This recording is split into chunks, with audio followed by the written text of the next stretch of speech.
This is the case of Nasra Yussef Mohammed al-Enezi, the woman who exacted a fiery revenge that took the lives of 57 innocent people.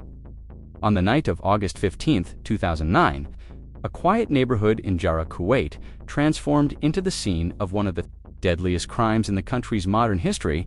A wedding celebration ended not in joy, but in screams, flames, and unbearable loss.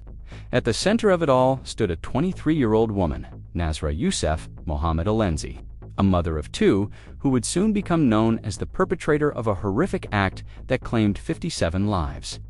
But who was Nasra, and what drove her to ignite a wedding tent filled with women and children? Nasra was born in Kuwait in the mid-1980s and married young to a man named Zayed Safira, who was more than a decade older. Their marriage produced two children, both with disabilities. According to various reports, her life behind closed doors was troubled. Sources describe emotional abuse from her husband and psychological torment inflicted by his family.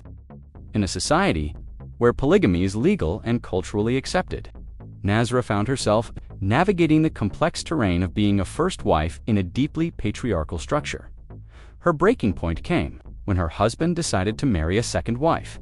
While such a decision is lawful under Kuwaiti custom, the emotional toll it took on Nasra was reportedly devastating. The second wife's wedding was held in a women-only tent in the suburb of Oyon, northwest of Kuwait City. Customarily in Gulf Arab weddings, men and women celebrate separately. The women's tent was packed with over 100 guests, mostly female family members, friends, and children. But this tent was not just crowded, it was catastrophically unsafe. It was made of flammable material, had only a single entrance and exit, and was unlicensed, violating basic safety regulations. In essence, it was a death trap waiting for a spark. That spark, police later said, came from Nasra herself, according to eyewitness accounts. Including that of Nasra's domestic worker, Nasra arrived at the scene carrying a container of gasoline. She reportedly walked up to the tent, poured fuel at the entrance, and lit the fire before fleeing. The blaze spread rapidly, and within 3 minutes, the entire structure was engulfed. Temperatures inside the tent rose to over 500 degrees Celsius, or 930 degrees Fahrenheit, reducing the space to an inferno from which few could escape. The devastation was instant and absolute. 57 women and children died in the blaze.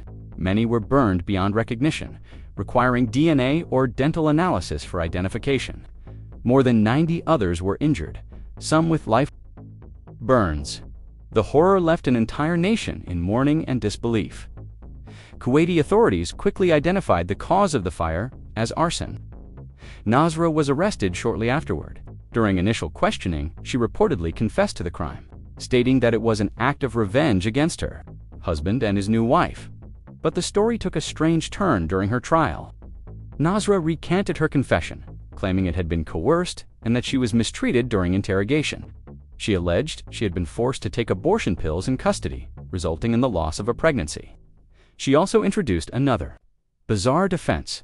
She had not used gasoline, but a type of cursed water, in an attempt to bring misfortune to her husband's wedding through witchcraft.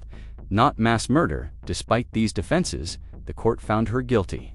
In March 2010, Nasra was convicted on 57 counts of premeditated murder, attempted murder, and arson. She was sentenced to death by hanging. On January 25, 2017, after nearly 8 years in prison and the rejection of several appeals, Nasra was executed in Kuwait Central Prison. Her execution was part of a series of hangings carried out that day involving multiple convicts, both Kuwaiti nationals and foreigners. The 2009 wedding fire remains Kuwait's deadliest civilian disaster in over 40 years. The tragedy sent shockwaves across the region and sparked debates about mental health, domestic abuse, women's rights, and the fragile safety standards in private events. The case of Nasra Yussef Mohammed al-Enezi is not one of a monster, but of a deeply disturbed woman who acted out in the most destructive way imaginable. Her actions were undeniably heinous and led to unthinkable suffering. Yet they also raise unsettling questions. What kind of emotional torment and social pressures push someone to such extremes? Was she mentally sound or suffering from undiagnosed trauma or illness? Did the justice system consider her claims of abuse and coercion thoroughly enough? This was not just a case of revenge. It was the tragic convergence of personal pain, societal neglect, and systemic failure.